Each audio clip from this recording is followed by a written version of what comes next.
Hello everyone and welcome back to Strategy Guide Reviews. My name is Blake Grunman and I'm coming to you today with a very belated guide, apologies on that again, for Super Mario Odyssey. Now this is a game that I have really enjoyed, and the guide, it's, for lack of a better way of putting it, it's a little stout little guy. I was pleasantly surprised at actually how much content they were able to squeeze into such a small book, and I gotta say, I'm not really accustomed to having guides that are this small, that are this thin, and honestly, a lot of the guides that I'm normally reviewing are hardcover, so this is a little bit of different change of pace for me, but this is also something that Nintendo has done with a lot of their guides lately, kind of going with the smaller form factor paperbacks. I believe they also did that with Splatoon as well, which Carrie has covered for the site. So I did want to kind of jump into that, but first, one of the things that I did find very interesting about this book is that it's not only this guide, but there's also a second guide, which is a collector's edition. Now, right out of the gate, I was kind of curious. I did a little search and tried to figure out what the difference is. And actually, you'd be kind of surprised. I was looking at it, and there's over 50 pages. It's 50 pages longer for the collector's edition's guide. Yet, there is literally zero content that appears in that guide that is not in this little guy right here. It essentially goes through, and they just use larger font, spaced things out a little differently, arranged it differently, but it is literally the exact same content, and for, in many cases, half the price. So it's a pretty big deal. But with that in mind, just kind of want to dive right into it. So the first thing that you notice right out of the gate is that they actually go, and this is something that I think was quite smart, is they start out with essentially what they're doing is a cheat sheet, which is the controls at a glance. Part of the reason why this is important is in Super Mario Odyssey, and I'm sorry if I refer to it as Super Mario Galaxy. I've been doing that a lot lately for some reason, so if I do, please ignore me. My apologies, I mean Super Mario Odyssey. But in Super Mario Odyssey, what happens is all of the controls and all of the different mechanics that you have for navigating the world, they're all available to you right out of the gate. You just don't know it. Now, the game throughout the campaign, it goes through tutorials, explains to you all these new moves, and you can kind of figure things out as you go. But if you follow this guide, you get a good idea of how these moves work right out of the gate. Now, one of the things I did think was kind of cool is you can see how they use the demonstration of all of the different move sets. And they use these graphs to kind of lay out like how high you're jumping, how far your distance is. You can see the triple jump there. You can see how it's spaced out on this grid. It gives you an idea of how you end up moving across the world. It was really cool. I had never seen something like that before, and especially for some of the more advanced moves, which I'll kind of bring up here in a second. It's one of those where you sit there and you go, oh wow, okay, I guess you could do a lot of advanced tactics with some of these movesets, such as that guy right there. Holy hell, that's a lot of jumping and maneuvering. But this is the kind of stuff that I don't know how you would explain to someone what you're doing with this moveset and how it traverses you across the world. But you look at this, that's a pretty solid explanation as doing a dive jump to higher heights. And it kind of breaks down all of the different things that you need to do in order to accomplish this task. It's pretty neat. I thought it was an interesting way to kind of show how your character moves around the world and to give a representation of both depth and distance in the world, because it's kind of hard to represent in a book. So, very smart idea. It's the first time I'd ever seen that, so I really thought that was quite cool. Now, when you get past that, then obviously you have the breakdowns of, hey, here are all the different things that you can find in the world. And, that's kind of the cut and dry normal shenanigans that you're getting from a guide. And one thing, and this is one thing that I really do love about the game, and it doesn't really care much for the guide in particular, but the 8-bit stuff, it's so cool. You go through an 8-bit pipe, you come out the other side, and you are in the old Super Mario Brothers world. It is really cool how they integrate that and weave it into the entire game. Again, not as relevant to the guide, but still, I thought it was pretty cool with the game itself. Now, some of the other things that they do is when you first get into an area, you have essentially the full map, which probably actually, this world is a bad example just because it's so small. So let me find one of the other ones. Let's go with the Cascade Kingdom. All right, perfect. Here we go. So you can take a look and you can see all of these key points. You'll see A, B, C, and then you'll also see these individual flags. Now, each one of those flags on the map is an actual activity that you can perform with Mario. And as part of those, you normally will get some moons along with it. Sometimes it's 1, sometimes it's 3. Normally it's 3. And then next to the map, then you have a breakdown of what some of these extra activities are. And they kind of lay out the land first. Then they go into the section that's called the Itinerary. And this is just kind of, all right, here are the different things that you can do in each of these worlds. And then at some point in here, they also have the breakdown for, or on the corner there, you can see for the boss battles. Now, one thing that I did think that was a good move, and it doesn't really make a whole lot of sense when you're reading it, just taking it at a glance, but in Mario Odyssey, the boss fights don't always happen at the end of a level.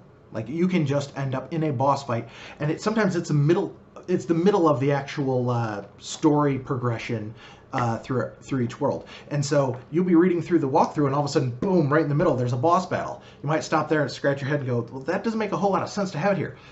But actually, in the overall span of the campaign, it does make sense. So I've kind of seen some people online making the comment that it's not laid out logically.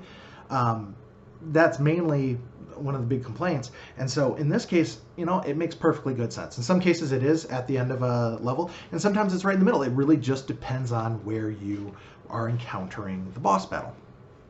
Now, after that, then they follow it up with a section called Extend Your Stay. And so there are 2 separate sets of collectibles in Mario Odyssey. There are these regional coins that you select that can be used for buying items. And you can see here, oh hey, you can buy a sweet suit, you can buy a swimsuit, you can get a caveman suit down here. And these are all the different things that you can buy using those coins. Now, the one thing that I will note is if you look at that map where it shows the purple circles, those are where all of those coins are located. Unfortunately, that's all you get. There is no walkthrough of anything, there's no descriptions of anything. There is one screenshot that might show, hey, here's an example of where you can get some purples, and you can see them right down there. But other than that, that's all you're getting. There is no walkthrough for any of these. You're literally just supposed to look at the map and try to figure out where they are in here, which is kind of tricky in and of itself because it's a 3D game, and if you're just looking at the overhead map, you have no idea where it is in relation to the world, because sometimes you're going inside of things. So is this on top of a building? Is it under a building? Is it inside of a building? It is really hard to tell, and because there's no actual walkthrough of that, it makes it more difficult. And I guess they tried. I'm going to say tried with a question mark at the end, because, I mean, when you get to the moons, they put a whole lot more effort into it. Now, they didn't do that with the coins, which is very unfortunate. Now, next up, you can see the power moons, which thankfully they put a whole lot more work into. And you can actually see here that there are individually numbered locations. It might be a little hard to make out on the video, but there's individually numbered dots. And along with each one of those, they have a description. And occasionally they will have pictures. They don't always have pictures. Now, one thing I would like to note, so if you look at this, right now I'm holding this guide up. It looks large in my hands. However, when I pull it back to the actual size, it's pretty small. Now look at the size of that font. That is some tiny, tiny font. It's a hard read. And if you are somebody who is actually vision impaired, or if you did not have, you know, very good eyesight, you're gonna have difficulty reading this because it's a really very small font. And on top of all of that, a lot of the images, they only show a handful of images inside of the actual paper guide. And the descriptions aren't always all that helpful as far as where you can find these moons.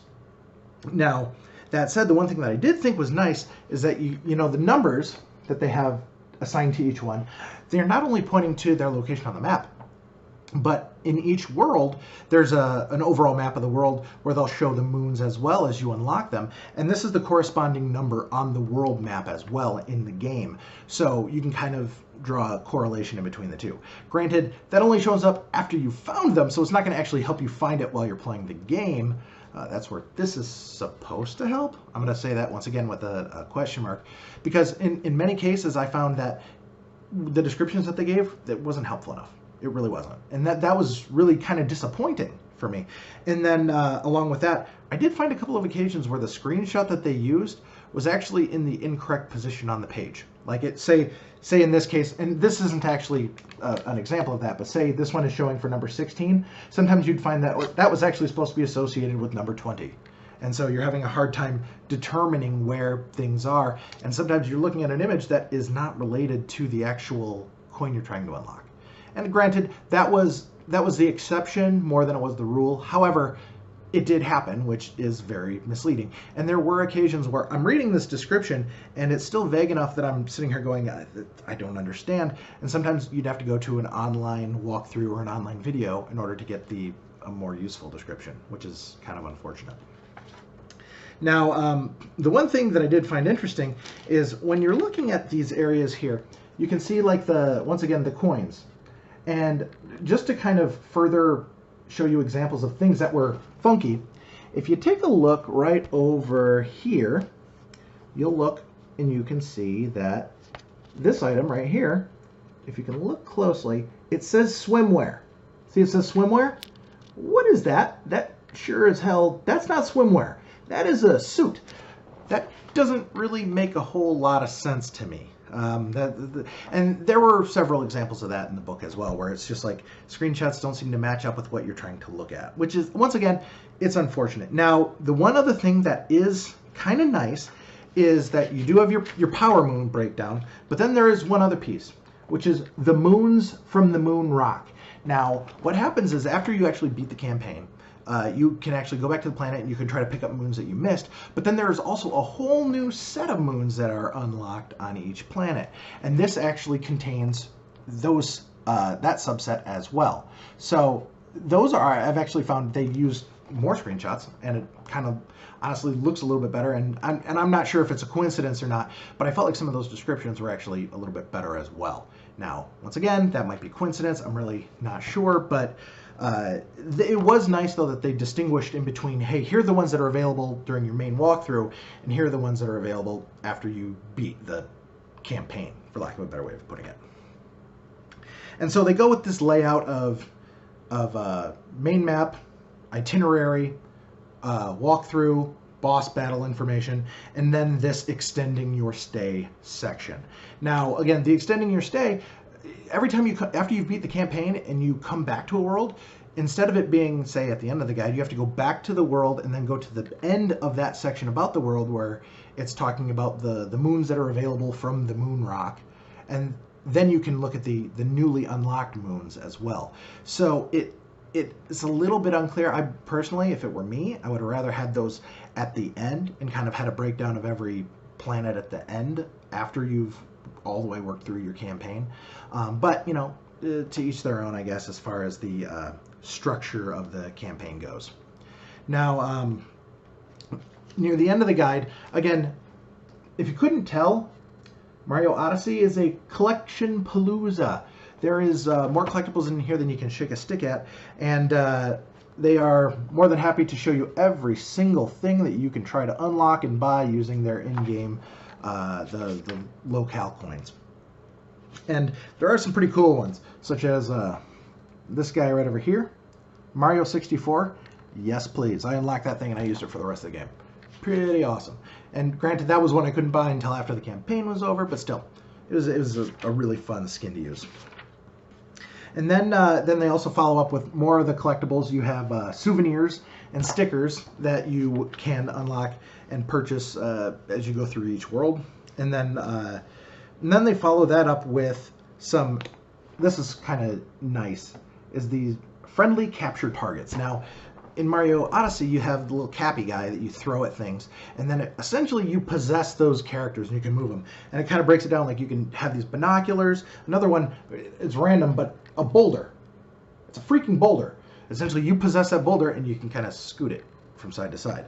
And you know, that one doesn't seem quite so straightforward. And then there's other ones like, oh, I don't know, maybe a T-Rex or a Bullet Bill that you can possess. And they kind of talk about the different scenarios in which they are, kind of talks a little bit about the characters, and then it also talks about the powers that you get when you possess those characters. So as far as those are concerned, that's actually a pretty nice portion of this write-up. And then you reach that point, and you're at the end. That's it. It's very low frills. I mean, you're not going to get extra superfluous stuff. It's really, for lack of a better way of putting it, it might as well be called Super Mario Odyssey: The Moon Guide. That's really all that it's for. It's for finding all of your moon collectibles, because it's sure as hell not going to help you with the regional or the locale coins. And you know, that's kind of unfortunate. And I'm just going to burn through my cheat sheet here. Now. Now, one of the other things that I did find that was kind of odd was I was looking online, and there's actually what they call a companion guide for Super Mario Odyssey, and it's a 6-volume set that are walking through 3 worlds per volume, and they're, I guess, giving a more in-depth walkthrough. Maybe they've got some extra screenshots. I don't know, but I thought this was supposed to be your guide. Are they taking the content that was supposed to be in here and they're padding it out into these additional books? I mean, I realize that this is a cheaper book. I realize it's like, what, $10, $15 maybe? And then you can also then have another additional $60 worth of $10 guides for the individual worlds. Maybe that's how they're trying to pad this out. But I feel like that's the content that would have traditionally been included in the guide itself. So it kind of didn't really sit well with me, especially when I go on Amazon and they're literally saying, this is the perfect companion to the guide. It's like, no, that's stuff that probably should have been in the guide. That doesn't really sit all that well with me.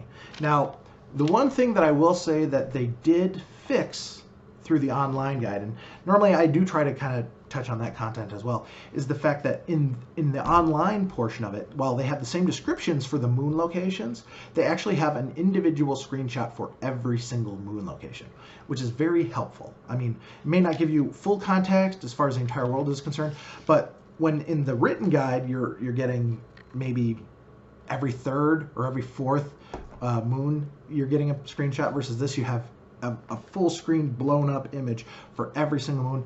That's very helpful. That would have been nice to have in the book, but at least they put the content somewhere where you can get it. And the fact that the code is included free in the guide, that makes it a little bit, it makes it an easier pill to swallow. However, it does mean that you have to, if you really want to use it, you have to have potentially 2 different guides open at once, one digital, one physical, or you just get rid of using the physical one and you just go all digital, which at that point, why bother?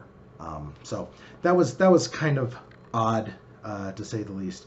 And you know, one of the things that I didn't really like about the actual physical guide was the fact that, you know, it seemed like, 1, the descriptions weren't all that great, 2, you didn't get a whole lot of screenshots, and 3, that font is really, really small. I mean, if I'm just pulling it back at a distance, yeah, you're not gonna be able to read that. You're just not. And for a lot of people, I found myself having to do one of these, get up close. So that was kind of irritating. And then along those same lines, those screenshots, they're postage stamps.